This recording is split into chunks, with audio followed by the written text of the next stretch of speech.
2 ans après la fusillade d'Utøya, la Norvège pense encore ses plaies. Une cérémonie en hommage aux victimes a été organisée à Oslo. C'est ici, dans le quartier gouvernemental de la capitale, que le terroriste d'extrême droite Anders Breivik a fait exploser sa bombe, faisant 8 morts. Nous pensons à ceux qui ont été blessés et à leurs proches, déclare le chef du gouvernement norvégien. Nous ne devons pas abandonner nos valeurs face au terrorisme. La réponse à la violence est encore plus d'ouverture, plus de démocratie, mais pas la naïveté. Cela reste ma réponse, dit-il.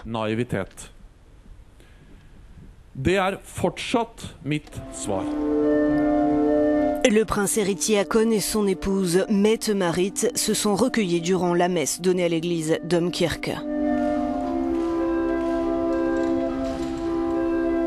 Certains proches de victimes ont eux accepté de se rendre sur l'île d'Utøya où Breivik avait fait 69 morts.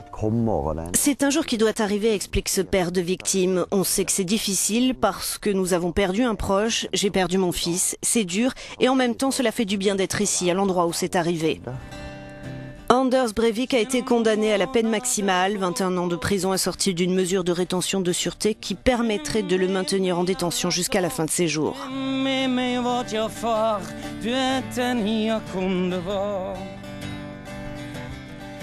Ja, med dig vart du går.